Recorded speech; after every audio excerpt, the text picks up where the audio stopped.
And now, a message from our sponsor, Flamingo. Every multifamily marketer wants to know what the next big thing will be. At the apartment department, we think that resident retention is the next big thing, which is why we're excited to have Flamingo as our podcast sponsor.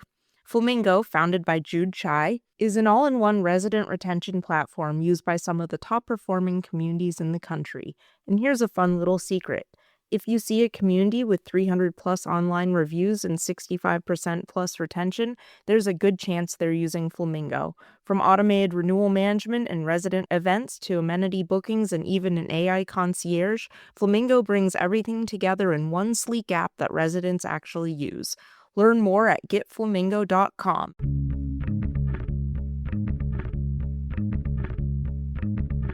Hi, everyone, and welcome to the Apartment Department, the podcast for multifamily marketers by multifamily marketers.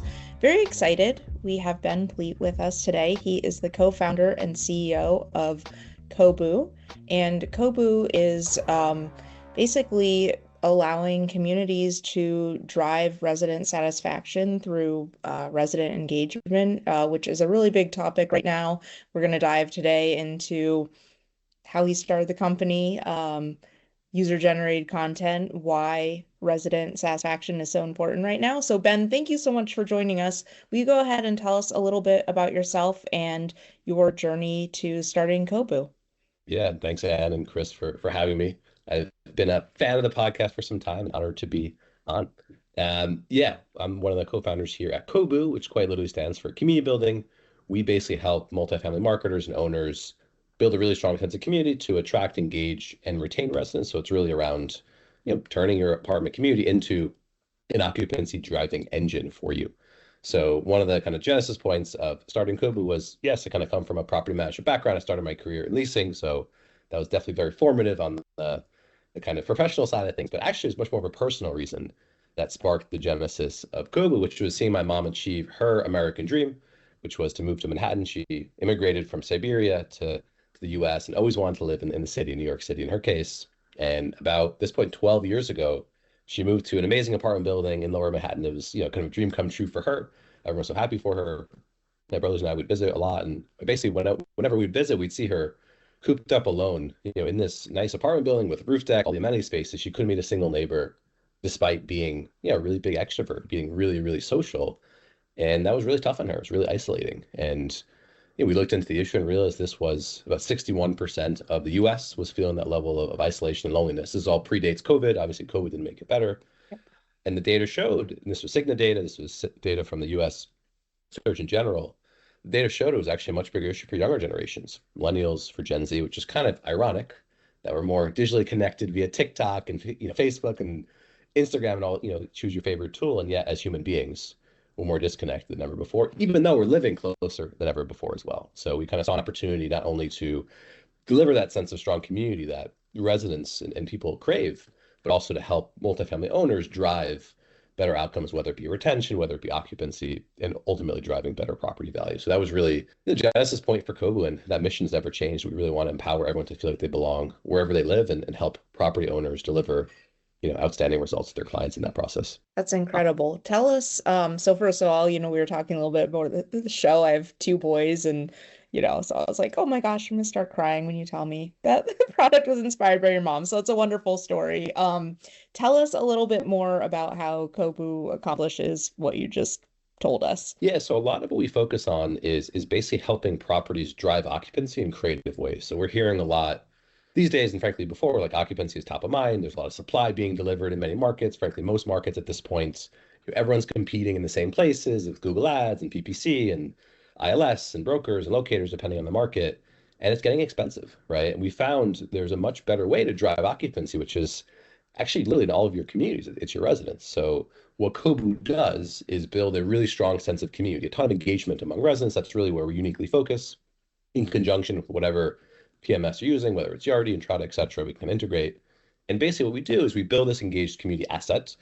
And then what we find is what we can do is drive a lot of outcomes that drive occupancy for the property. So we can drive double or triple the referral volume in a couple interesting ways just to get more of those, which we can have a whole episode on referrals. We've learned a lot about referrals and, frankly, like how today they're not a huge portion of where leases come from, for most properties at least. So that's kind of one portion.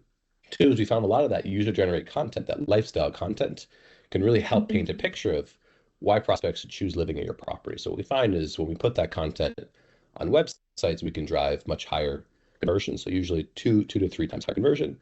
The third piece is we can drive a lot of Google reviews that help your property get found, both through SEO as well as through GEO, which we can talk about as well. And the fourth is what we find is that engagement not only drives the other occupancy boosting benefits, it actually we find is really, really strongly linked to retention outcomes. So whenever we've done these analyses, and we're doing a lot of them, we see anywhere between about 7 to 25% higher retention outcomes or renewal outcomes among those that engage with their neighbors. That kind of old adage in multifamily, if you have one friend or two friends in your building, you're much more likely to stay. Like we have absolutely see that play out in the data. So that's kind of how we think about attracting, engaging, and retaining as a full life cycle. So Okay, that Ben, makes let me ask a question here, because on new properties in Class A Lux, Manhattan, Lower Manhattan, let's say with your mom's case, easy to generate this content, easy for to come in and get the residents involved. What do you say to the operators that have smaller communities with not as many amenities? How can your product help, or how can we help engage with our residents there? Is it just straight an event play and try to get people to meet each other? Can your product work on smaller communities with less amenities? Let's dive into that a little bit. It's a great question, Chris. And we always hear like, hey, is there particular regions? Does it do better in the Midwest, the West, the Southeast, Manhattan? And it's interesting to hear and that what we find, just to be very frank, in the data is it's actually more of a size variable rather than like the amenities, whether it being Manhattan or Dallas, like that is much less, frankly, that doesn't show up really in the data whatsoever. It's the size of the property we found. And the reason that is, Chris, is it builds the network effect. So one of the ways that we drive the engagement is enabling people to find last minute dog sitters, to find, book club enthusiasts, to get help from their neighbors. Everything on Kobu is fully moderated 24/7. So we have AI and a team of humans that make sure everyone's playing nice and abiding by the code of conduct and not bashing the property. All that's fully done 24/7. However, to build that engagement, we find there needs to be a certain critical mass of people there. You're much more likely to get help on a last minute dog walking request if you have more neighbors, right? If you have 40 people that live in the community with you, it's just a lower likelihood of success. For us, we found 200 plus units tends to be that tipping point where you can drive really robust engagement. Above that, even more. Below that, it's much less likely probability. So we found, frankly, size more so than like which amenities exist in the communities versus where they are. We have properties across 37 states, 85 cities. So it's our communities in Indianapolis don't perform any better than our communities in Dallas versus our communities in Portland and Tampa. Like it's really the size is one of the biggest variables. And events we found do help, Chris, to your point. And we could certainly talk about, ways that we've seen, communities get creative in terms of building that strong sense of community. I think the short answer is you don't have to spend a ton of money to do it, right? I would say yes, people appreciate free food and free drink and ornate things. That's wonderful, but you definitely do not have to do that to build a great sense of community that you can leverage to kind of achieve your outcomes. Where do you get your data from? Is it just from the actual users, or do you have different sources of data that you're pulling from? Most of the data I just referenced was from the Kobu first party data. So we basically look at where do we see the highest outcomes in terms of leases generated, in terms of retention outcomes, in terms of Google reviews, in terms of referrals, all that stuff. That's what I was just referring to. But we do try to combine with other data in terms of giving insight to our clients. So we've used in the past Hello Data, which is an amazing product. I don't know if you guys know Mark, but a wonderful. You guys are a user of it. Nice. Yeah, I'm a Cool. user. Love Okay, Hello great. Data. Um, but the data reference was more the Kobu kind of first party data. And I think I cut you off. You had a question. Yeah, you did. No. So I'm like, yeah, but that was like 3 minutes ago, so I don't remember. Now, how is this basically like it's like a social media app or like a place for like individual residents to connect? Is it a message? Like t explain the interface. Like if I'm a resident, what am I doing in your environment? Yeah, so In from your a resident perspective, it's an opt-in platform, an app, right, for Okay. residents to be able to engage with neighbors that specifically live in their apartment community. So think Okay. of it as like next door just for your apartment community that's fully moderated. So definitely not nowhere near as spicy as next door if anyone uses next door. I love next door, but very different purpose. Um, and what we're I I think came, and I it's came here for the comments. That is all next door is. there is not spicy content, as we'll call it, in Kobu. Look, it's very important to make sure that there's a really strong community that has, a code of conduct that we kind of make sure is there, and Yeah. people really kind of people don't want that directly where they live. We've learned. But they do want a great place to kind of engage with neighbors, help neighbors, get resources, ask questions of neighbors, etc. It's fascinating to see the personality of each community come out. And from there, they're able to do all those things, right? They're able to create a book club. They're able to create a dog group, a hiking group. Again, every community is different. It's a marketplace, buy, sell, trade. They're able to kind of just get help from neighbors, right? There's a full kind of chat tab that enables them to ask and request for help. And then today, this integrates with the PMS systems. We're also working on ways to directly embed those in the actual portals where residents live today. So there's a lot of exciting things coming there. We're very big believers in deep integration. So hopefully some exciting announcements to come in that regard soon.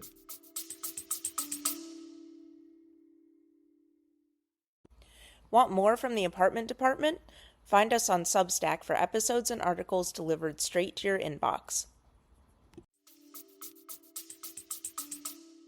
No, that is really wonderful. And you're making me think too, like we just went through a process recently with one of our properties where we were doing a brand refresh. And so one of the elements of that was to really find out the brand of the community from the residents. Like, what did they really love about the community? And so we went in and we did an old-fashioned focus group, right? Where we bought lunch and sat down and asked questions. And so you're making me think, exactly what you're talking about. Like all of a sudden, the life of the community really coming through. It's almost like you understand why people love living there, and you're really able to kind of, if you haven't defined a brand for the community from a marketing standpoint, really able to use that data to then attract additional residents. So a light bulb just went off, based on a project we did earlier this year. So that sounds really neat. Great point. And I think you learn so much from your residents. There's so much valuable data and insight, and you can make the experience so much stronger, yes, for current residents, but to your point, that can really shine to those that don't yet live in your community, and that you can really personalize the experience that maybe those prospects are looking for in there. The answers are right in front of you, but sometimes they're hard to get. Yeah, they're hard to get, or you have pressure of like, I know the old joke of using luxury all the time, and kind of luxury is, and I think sometimes too there's this idea of like, well, who's your target audience? Anyone that wants an apartment. That's not true. Like that's literally not true. But sometimes I think as marketers, we have a hard time connecting like the heart of the community with residents that would actually, or prospects that would actually want to live there. So again, it sounds like you're giving us data that would make that process easier. Well, I love, and it sounds like it's user generated once in there. And so like the residents kind of figure out what everybody at the community likes, or you can, figure out which group you're in the walking club or the book club, or you like wine and you want to talk about wine or bourbon or vodka, whatever, tequila. Maybe walk a dog and have a dog walking group. Like that's really popular in my community. We have like 5 or 6 families that walk dogs in the morning together. We did it through our community Facebook, which is a little different in the housing world, but really great idea. And then I'm assuming we talked about reviews. So you tie this into reviews, people are happier. They're going to talk about these clubs that they're part of, which then also is unique and you can promote. And to your point, now all of a sudden we have a book club, we have a walking club. Our residents run these events. It's not anything to do with the corporation. So it's not marketing telling you anything. It's our residents that are living there, right? And so they're probably saying that in the reviews. Is that correct, Ben? Just out there and leaving those reviews, right? Absolutely. I think, what we find is like residents that are unhappy, like you never have to ask them. They're going to write those reviews, unfortunately. And obviously it's only one part of the experience. There's so many residents in your communities that love living there and frankly just aren't going to write a review because they're usually there's no time to, or it's hard, etc. So we basically developed an algorithm within the Kobo platform where we're inviting residents based on their engagement. Maybe they found a dog sitter, maybe they got some help from a neighbor, maybe they joined a family group, whatever it was. Those are great moments for us to ask them to write a review, fully aligned with Google's policies, TCP, all that stuff. And just gives them a reason, and with one click of a button to write a review. There's no incentive, like there's never any like, you obviously can't incentivize in that way. And we find like residents write great reviews and they can write whatever they want to write. There's no like, you can't review gate. I think our average star rating is about 4.8, 4.7, 4.8, depending on the month. So mostly 5, some 4s, and lots of content. So they usually give like 3, 4 sentences on why they like living there, which frankly is more important to a prospect than someone give a 5 star. I don't really know why it's a 5 star, but that's obviously one aspect. But I this think is, this, oh, go oh, ahead, Ian. yeah, I think this is interesting too because I it's mean, funny. giving a way for residents to connect, but it's taking, and I don't mean this in a bad way, but I think sometimes site staff has to balance a lot. And so resident engagement or resident satisfaction or events or, consistency in those things, it doesn't always happen. And so you're giving owners, operators, third-party managers a way to create community in their communities without them having to have staff to support building community. And so I think am I understanding that correctly? Yeah, totally. Think of it Okay. as leverage, right? Like you might Yeah. do one event a month. Like, great, that's awesome. How do we then drive much more around that? So we find, that's kind of what happens. You do your event, great, we can help get people there, we can help people excited about it, whatever. But what we can do on top of that is enable residents to kind of bear some of the load, as you said, Anne, in terms of building a community, starting their own book club, engaging, helping neighbors, and building that kind of neighborly feel. And we find is yes, it can drive Google reviews, it can drive referrals, which we can certainly talk about those areas. The piece that we're seeing, and I think with the shift towards AI search and all these different areas, is the rise of authenticity, right? We've spoken, we've got at this point over 100,000 homes across the country. More and more conversations we have with residents in terms of understanding how they end up deciding where to live. A lot of them tell us they basically look obviously at a price they want to pay, a location they want to be. Obviously, those are not negotiable. They need a two-bedroom, whatever that is, those are not negotiable. And what they tell us these days, especially with more options, they usually will whittle their search down to three finalists in that way. And when we ask them how they went from the three finalists that they can choose to live to the one where they actually sign that lease, they tell us it's like a feeling or it's a vibe or some sort of gut instinct, Yep. which makes sense. Obviously, it's a very personal decision where you live. It's kind of highly subjective in that way. And when we ask them like how they evaluate that, yes, some of them go to Google reviews, which don't fully tell you the picture, right? It's this kind of you got to parse through it. A lot of them like try to talk to a friend, which usually is not available, especially if you're new to a city or it's a new property.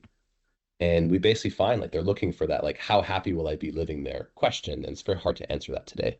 So a lot of what we're starting to do is really showcase that on a property website directly where a prospect is spending time. And what we're finding is it's really driving conversion. So today on average is about 2.3 times higher conversion among those that see that kind of lifestyle content that showcases how they'll feel when they live there. It's a very interesting perspective. And that's kind of today we very much see with the role of AI search and a lot of kind of data being more at your fingertips in terms of price, availability, et cetera. We think that kind of qualitative feel variable would become more and more important. That's really interesting. How are you ensuring that so this is something I've been thinking about Yeah. recently, so I'm sorry, but how do you ensure that those feelings that are being like how are you seeing the properties make the connection of the feeling that the prospect reads all these things, they get a feeling about the property, and then how are you seeing like successful properties making sure that feeling exists when the prospect goes to tour so that there's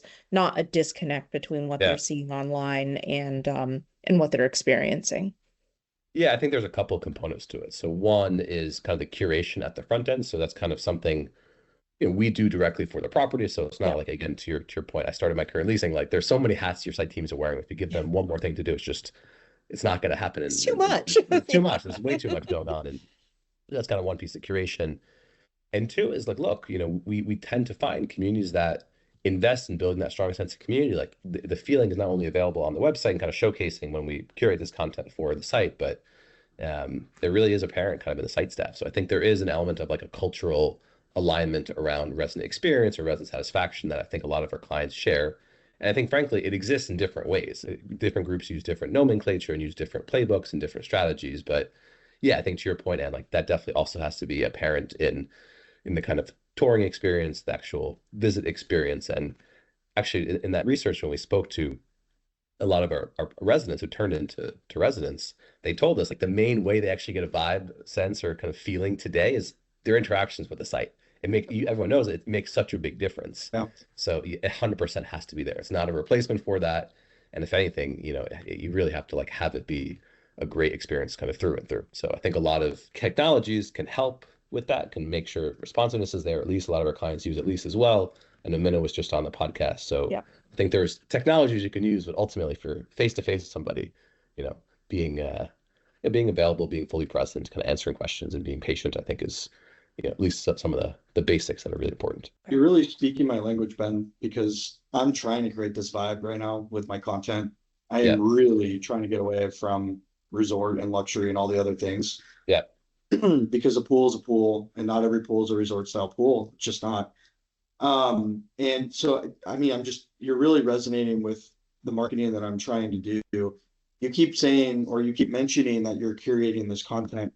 What are you doing? Are you using AI to pull this data out? And how are you putting it on the website? How are you making sure that these, longer tail searches are being found in AI? Because people search way different in AI than they do in Google. I mean, it's like, I want a 2-bedroom near my favorite coffee shop that likes dog. It's like very conversational, right? It's not like a few keywords. It's conversational. So how are you curating that data and how are you getting it out there to help you in search? Yeah, it's a great point. So, let's say you use a Jonah website or Yardi or Entrada, whatever your website provider is. We basically create a new tab, kind of section to it called lifestyle. Usually it's between um, your gallery and call it floor plans. Obviously every site's a little bit different. You can call it whatever you want to call it. Some properties, we have one that calls it Vibes at Nolly. They're in Tempe, Arizona, so a younger demographic. Some people call it the live grandscape experience, one of our communities in Dallas. Every community is different, right? So you can kind of personalize it, the colors, the fonts, all that stuff matches. To your point on how we're curating it, today it's a combination of AI that's kind of fully monitoring everything. And the second piece, we do have a team of humans that are curating it. So we found, particularly that things that live on your website, you want to have a extra kind of layer of confidence and QA, if you will, of anything that goes there. It's obviously a very, very visible place. So we have a team of humans that literally does that once a month to keep it fresh.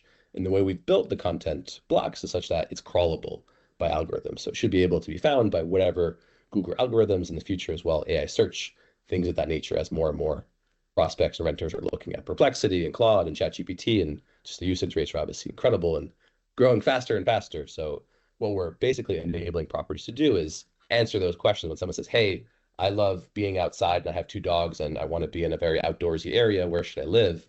Where the best apartment buildings in Austin, like, a resort style pool might not be directly what kind of answers that question, right? Showcasing content that brings them a little bit closer to that will help. I really like that. Do you have any data? I'm just curious. Ann and I have talked a lot about this when we've talked about websites and time on site and what people are looking at. And, a lot of times it's homepage and price, floor plan, obviously, as you mentioned, kind of deal breaker. Yep. Do you know how long people are starting to use these lifestyle pages? Are you tracking how much time people are actually spending on these pages?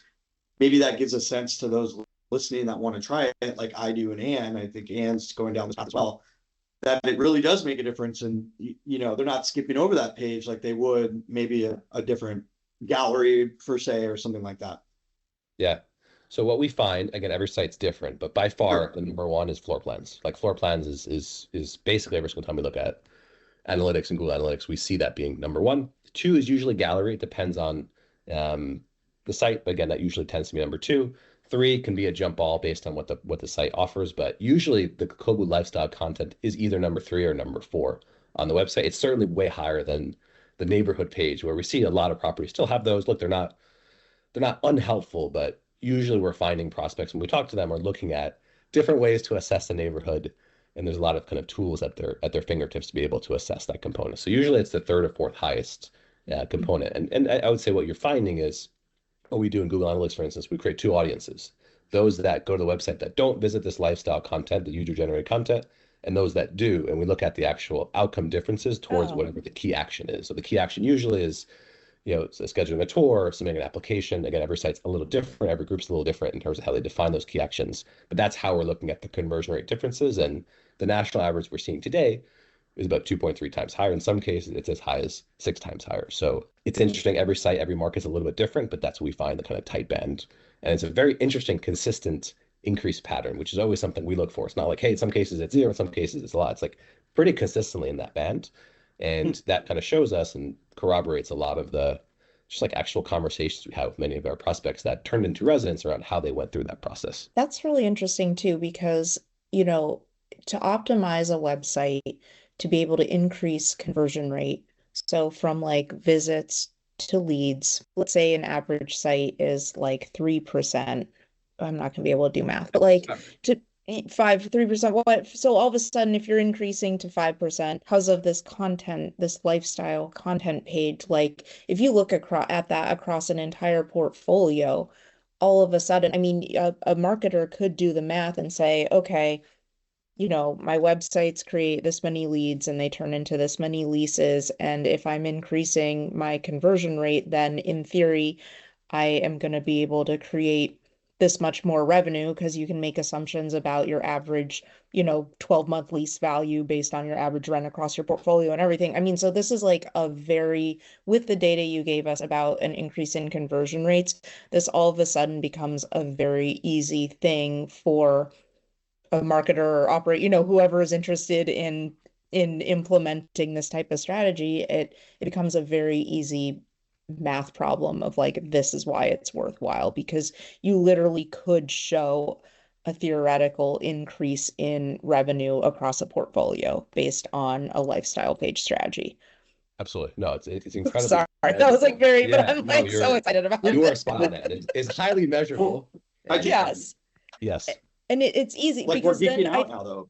yeah, This no, is because I think really sometimes good. Yeah. when you're like, oh, I'm going to increase resident feelings, right? Like, what does that mean? Like, that means Yeah. nothing. If you're Correct. like, I am going to increase, like you said, numbers, resident satisfaction, renewal rates. And by the way, we can use this content to put on websites, increase conversion rates, get more revenue. Like, then it becomes a conversation that marketers can have with operations, with asset managers. Like, it becomes like a scalable kind of unified conversation. So it's great. It's great that And you guys have all of this data internally to help. but on top of all of it, too, you're creating this first experience for these prospects, Oh, yeah. whatever part of the funnel they're in. And when they walk in, I've been saying this a lot, like in today's world, if you get somebody to walk in, you've done something right. But with this tool, with a vibe page, lifestyle page, you're giving everything they need. You're answering all of their questions before they walk in.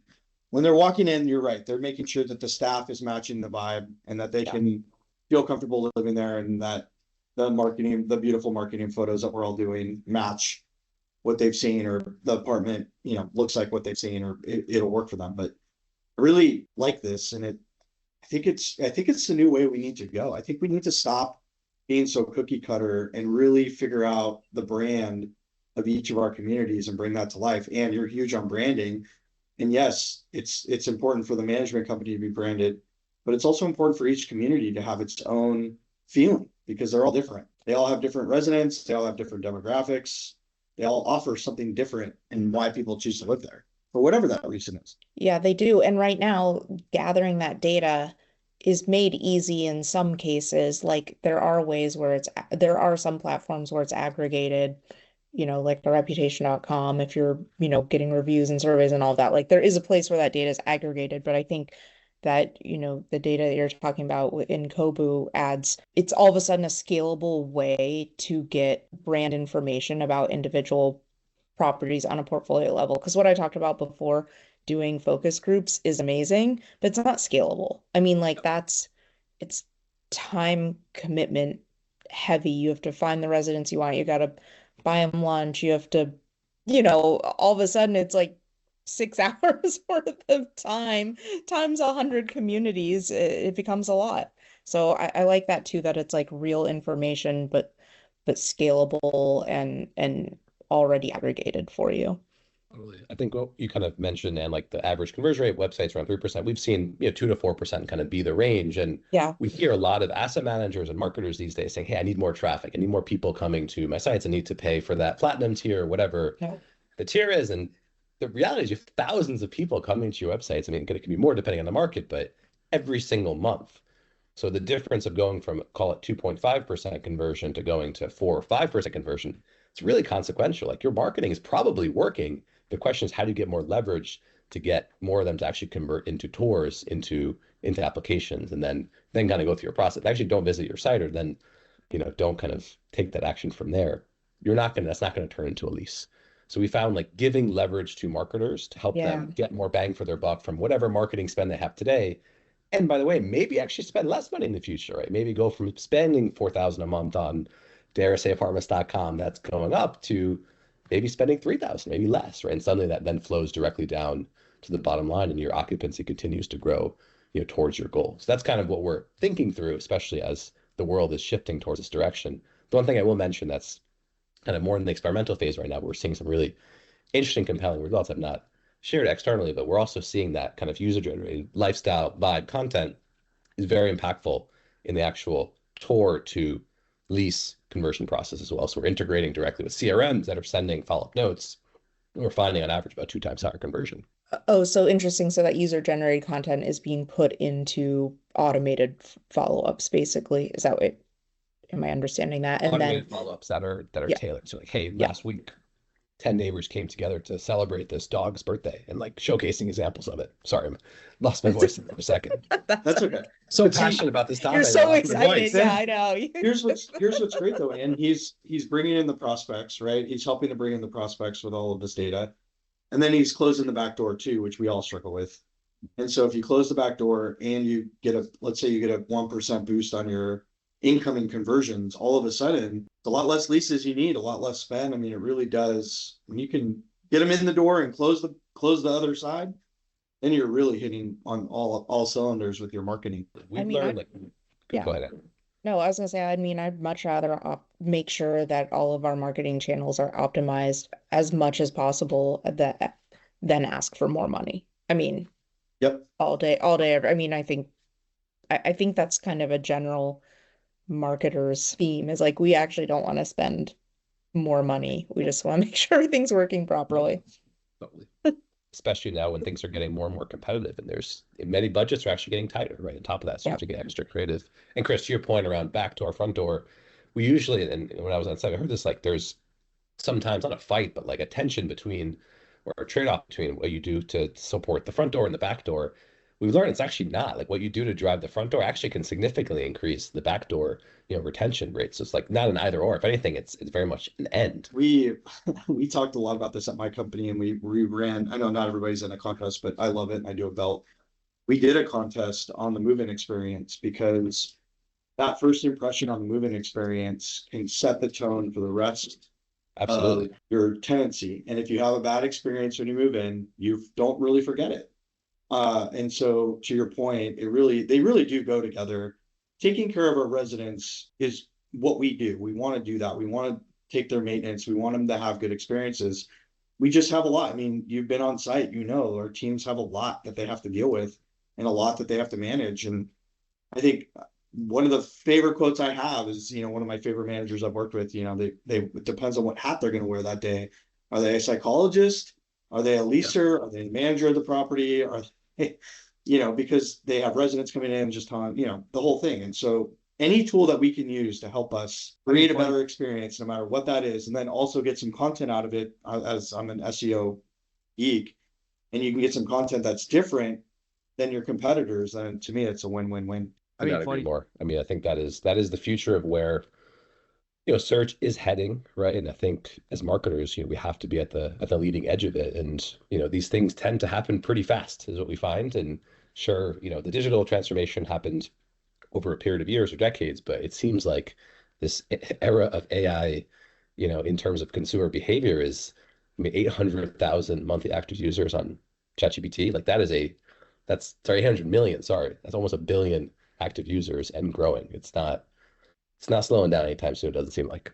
Yeah, the percentage is small overall. It's still at 1%-ish of overall, maybe less. I mean, the traffic to our website still is less than 1%, Right. But you're right, the momentum around it is huge. Although I'm kind of laughing because we've been almost talking about AI search so much that now we're getting questions like, why isn't my property showing up in AI search? And we're like, that's awesome, but darn it, we're not ready. The Wild West really is, right? Wild West. The total Wild West, right? So I'm kind of like walking it back, like, let's not talk about AI search. No, I'm just kidding. It's interesting. Like, there's no like one definitive answer. Like, hey, everyone's like, how do I win the AEO, GEO space? Like, there's no one direct playbook that's going to do it. I think the reality is, Chris, to your point, like a lot of the stuff that's helping SEO will probably help GEO and AEO, right? Yeah.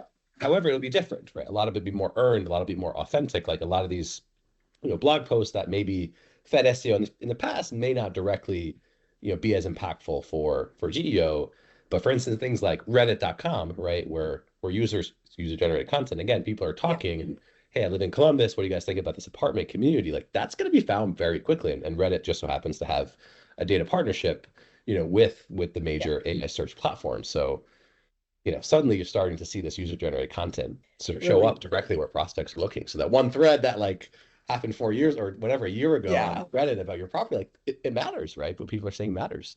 It does matter. And I think Reddit's a great example too, because you can't, I think marketers have tried hard to figure out a Reddit strategy. How do I get residents to talk about Reddit or, to talk about my Yeah. property on Reddit in a natural way? And it's almost like, I'm sure there is a way. I'm not saying like, by all means, I will keep thinking about it and keep trying. But I think that, when you're going back to this idea of like authentic, unbought conversation, Reddit is a perfect example of that because users go and they have conversations there and they're rarely influenced by brands to go there and start the conversation. However, the conversations are started because consumers have been influenced by the brands through their interactions with them. But it's kind of like then at that point out of the brand's control.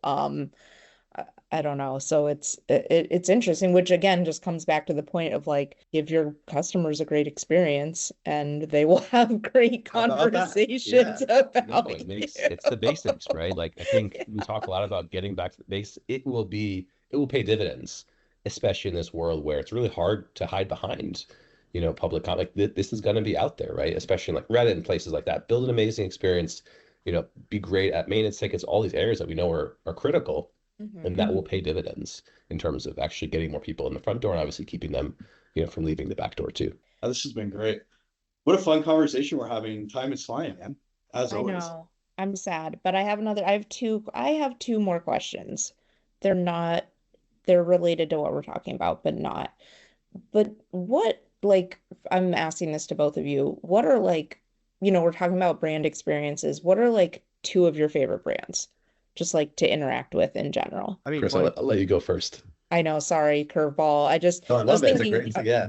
yeah, I was thinking about like anyway. well, I mean, my first answer is going to be boring. I love Apple, and we're an Apple household, and I'm always buying Apple stuff.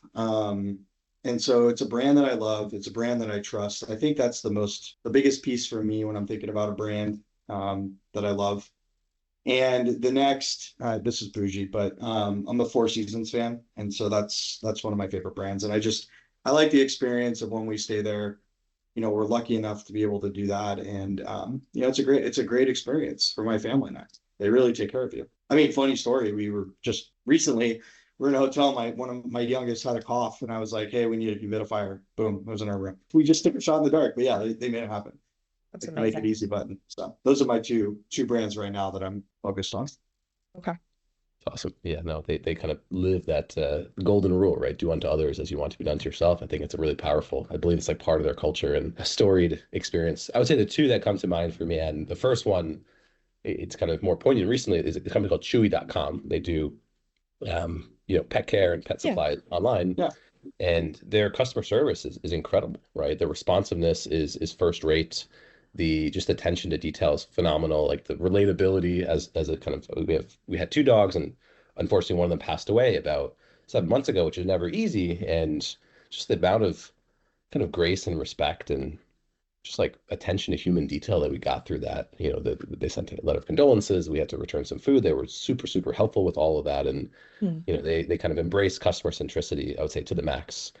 Um, Second is an interesting example that I've been using a lot more recently. I really love the experience and kind of their brand promise of delivering time and delivering kind of speed of savings and kind of, you know, helping busy individuals like get more done. Is Perplexity. So they're an AI search company. They kind of functionally might replace Google in some ways, but they're building all these tools that just like help save me time, right? So they're able to like help respond to, a portion of my emails that are a little more kind of like scheduling times, for Yeah. instance. What else? It's just like fascinating, like the features that the new browser that came out that's like helping me not like go between a bunch of different, places. So it's just like helping me deliver on, what I want to do, and they're kind of helping just like give not superpowers, but just like give time savings back in my day, and I appreciate it, right? Like, what's the most valuable thing you have is time, right? I get to spend more time with my son. I get to spend more time with my wife around work. Like, it's really important. That's really cool.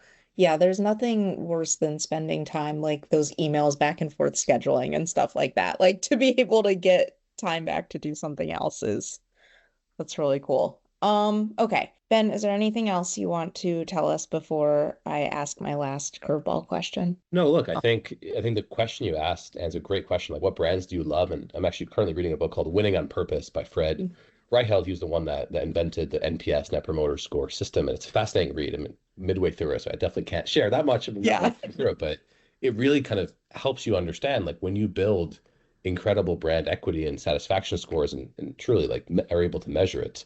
These are some of the storied brands that I think Chris, I believe Four Seasons came up in the book, whereas one of the examples of in the hospitality sector among the highest NPS scores, and they obviously built a storied brand that people love, like you, right? So I think in multifamily, that 100%, if anything, applies even more. It's probably the most personal space where we spend time, or the most time, and probably the most personal decision we'll ever make, right? In terms of where we choose to live. So I think as multifamily marketers, as multifamily leaders, I think we have such an opportunity not only to drive better outcomes for our clients, for owners, but also build a great experience that residents want to live in, that we should be proud of. We literally can impact like millions of residents, human Yeah. lives every single day. Lives. I think It's it's lives. it's an incredible Yeah. opportunity, right? I So I love think it's providing interesting. housing. It's really rewarding that we can be in an industry that helps people find a place to live, and it's rewarding to be part of that. Can I ask a question, Anne, before you do your last curveball? Because I Yes. do, we talked about a lot today, Ben. What do you tell the audience that needs to get, what if, they may not be able to use your technology or other technologies out there, but what can they start doing today to help move the needle on any of the things that we talked about? I mean, I know you talk about reviews, but is there something they can do with content? Is there something they can do with their interactions? Of course, go look up Kobu and see if that's a fit for you too. That's part of it. But maybe you have some advice for our listeners. Yeah, I would say whatever way you're able to, not being afraid of residents engaging with their neighbors, I think is the first place. Like I think you'll learn so much from that interaction. Obviously, do it in a way that's controlled, that's moderated, that's kind of not like free form, like just have it, that you can use. There's so many different free tools you can use, whether it's a Facebook group, whether it's a Slack group, whether it's WhatsApp, an old-fashioned email list, a both, whatever it is. I would say don't be afraid of that conversation. Yes, like moderation is important, but very rarely does you actually need to use moderation, we found in the data. And you will learn so much from that interaction, and that will A, help you build a better community, B, help you uncover new strategies that might help you outperform your peers or outperform your competitors in that particular market. And C, it will make your work so much more fun too. Like to see that stuff happen every single day is incredibly heartwarming. Like the amount of examples we saw over the past 3 days, it was just Halloween, of like neighbors being there for each other and like, hey, we didn't have, trick or treating. Like it's incredible, right? Like it just makes your work so much more gratifying to be a part of that. And you as both the marketer, as the property manager, as the asset manager, you are certainly part of the community and a critical part of the community. So I would say, like, don't be afraid of residents engaging with the neighbors. It can actually drive a lot of outcomes for you. There are many different tools, a lot of which are free, you can use to do that. And yeah, it'll help you achieve your outcomes that you want, your goals. Thanks, Ben. That was great. I think that was really good insight. Yeah. No, this was wonderful. Thank you. What I love about this podcast is a lot, but I think what's the most fun is we kind of go into a conversation with a general idea of what we're going to talk about, right? And but it never ends up being exactly what we thought we were going to talk about. And the conversation always ends up being so much more rewarding and rich and has a lot of depth to it. And I think you've really brought a lot of depth to this topic today. And so we can't thank you enough. For my last question, so I was asking people like, do you think AI search engines are going to replace Google? But Ben, you already said they were. So I'm basically so thank you. So So they're directly going to replace. It's gonna shift a little bit. Google's gonna be part of that equation. I heard replace. But anyway. Gemini is still there. I think Google was late. They didn't see this coming as fast as they did, but I think they're going to have to pivot. And Google's going to exist in some form, man. It's not going away. Yeah, so anyway, here's my new question since we're getting wonderfully, I am actually happy that we're getting questions about how properties can rank in AI search. But so I'm going to ask each of you, if you were going to search for an apartment in your favorite AI search engine, what prompt would you use? That's a great question. So do you want me to go first, Chris? Yeah, I want you to go first. Okay. So I have like context that I put in ChatGPT, like, hey, who am I? I've got a small kiddo at home, I got a wife, we live in Boston. I would say, hey, based on what you know about me and based on all the data available online, please find me the best two-bedroom apartment in Boston where I can be healthy and happy and make sure my family is enjoying where they're living. I would probably make it more on like the goals I want to achieve, and Mm. then I would probably filter it based on like, hey, I want to pay $2,000 and I need a specific two-bedroom. I would probably put it first my goals and then like my constraints. Okay, I love it. Yeah, and you would probably, based on that, you would either maybe get more questions or it might start kind of like a soft list and be like, is this the direction that you're looking at, or should I? So it would guide you. That's interesting. I had never thought, I like that a lot, the goals. All right, And Chris. I would have it ask me like questions, like if there are Yeah. things you want to know, like interview me and ask the three questions, then give me the options you want. Sorry. Chris, go ahead. I'm curious your Well, response. Literally, that's amazing. Okay, yes. I Chris, just go want ahead. the audience to know and to not preface with these questions. These are really awkward. Yeah, no, it's good. Just so everybody knows, like nobody Keeping us here on is the toes. prepped. I just want to say a couple of things. First, Zillow is trying to do this with Yeah, it's some awesome. of their ideas that they talked about, Yes. which I thought was super interesting with their Friday night vibe, is what they were calling it at the presentation. Of course, this is not sussed out, but the point of the presentation was that they are now looking at how are they going to serve content to their users with everything that they know about them and just say, hey, you might like this place, swipe left or right or whatever, however they're going to do it, hard it.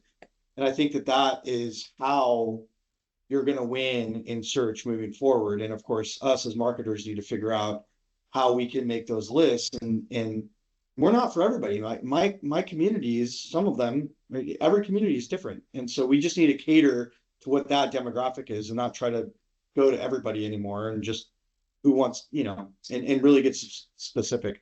So I just wanted to mention that because Ben, I think that's starting to happen with your kind of your vibes and the way you're thinking about it. I want to caveat by saying I've been doing this for 20 years. My wife's in the industry. So I think we search just totally different. Yeah. And I don't think that we all have our own bias. So Courtney and I, location is everything. And we were renters by choice for a very long time. It was all about location. And that's where my search started. So it was what apartments are on this area. And I would give it a very specific coordinate of where I want it to be. And then we would look at price and we would go tour. And of course, this is, we haven't been renters now for 10 years, but, we would go and see everybody. We would do 10 shows, we didn't care. We'd just pack our whole day in and see everything that we could see. And that is how I would still search today, because location to me is everything. And then I'll fit my budget into whatever apartment works. And of course, we got upsold, even though we're in the industry. We went in for one. They're like, oh, this one's great, but it's 2 bedrooms, got a great deal. You got to take it. Of course, we're like, yeah, we need to take it. It's $25 more. Of course. Why wouldn't we want more space? So great leasing. yeah, I mean, it was perfect. I mean, it was like A+ stuff, hook, line, and sinker. But for me, location always trumped everything else. Like, it was where I wanted to be. I think if I was searching today, Zillow would be a big part of that, because you can look on the map. And then the reviews. I mean, the reviews are just, I've been talking about reviews since, I don't know, probably 2010. I was really early on it. And it's just crazy to me how important they have become. Every year they become more and more important. And now it's not even how many reviews, it's how fresh they are. Are you responding to them? What are people actually saying? I mean, I just did this for another resort, not Four Seasons, but a nice resort. And I looked at it, I looked at the reviews. What I do now is I do the newest 1 stars. What are people saying? What are the newest 1 stars?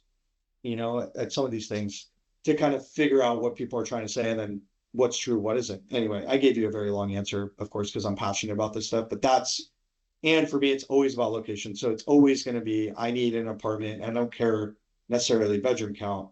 I need an apartment in this specific area. Show me what I can do, and then I'll sift through and kind of figure it out. Yep. No, And I love it. can we flip the question on you? I'd love to hear your chat GPT prompt. Yeah. I mean, Also, I would your do, brands. You didn't tell us your brands either. I know I got out of Skyline There you that. go, Chili. Chris. Skyline Okay. Chili, maybe. Chili. I know I have to send you. I know. I don't forget. No, it's right here. So actually I have a random one. My younger son plays electric bass, and then we just bought him an electric guitar because he played bass for a couple. He wanted to like expand, I guess, I don't know. And so there's this company called Sweetwater, and they sell instruments online. And I don't know anything about guitars, basses, any of the things, right? And so I kind of asked his instructor, like, hey, what do you think he should get? And then he told me, and then I went to Sweetwater, and then they just made it so easy for me to like find exactly what I needed for someone who doesn't know anything. I felt really confident with my purchase.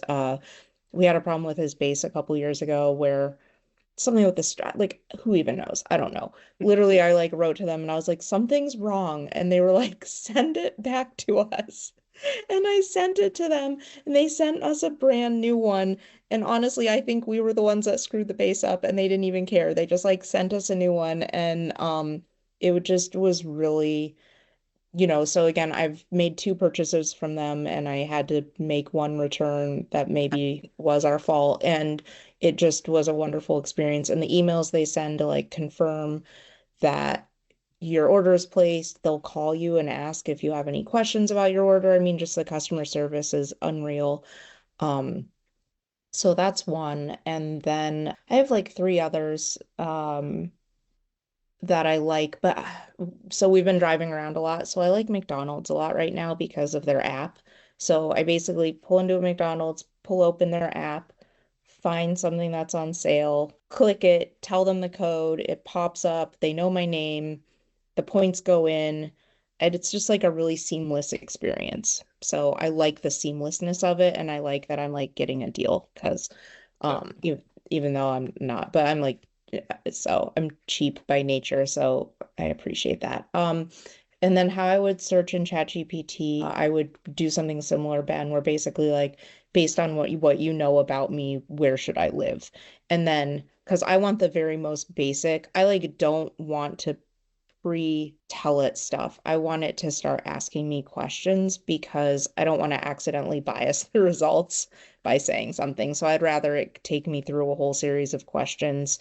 And then at some point, if I'm like, then I can give it more information. But I would start at that. Based on what you know about me, because I do use ChatGPT a lot. So um, it does know me pretty well. And that's it. But I appreciate this. I think your guys' brand questions and your answers about how you would start a search in ChatGPT, I think really just tie this conversation together nicely because we're talking about brand, we're talking about, how to create communities that people love, how each of the communities exist for very different purposes. And I think all three of our answers being very different just showcases that, there is a place to live for everyone, and it's our responsibility to, connect our communities with our prospects in the ways that matter to them most. So episode successful. Ben, thank you so much for joining us. To all of our listeners, thank you. Carlos, our producer, thank you so much. To Flamingo, our sponsor, thank you so much. And until next time, this has been the Apartment Department.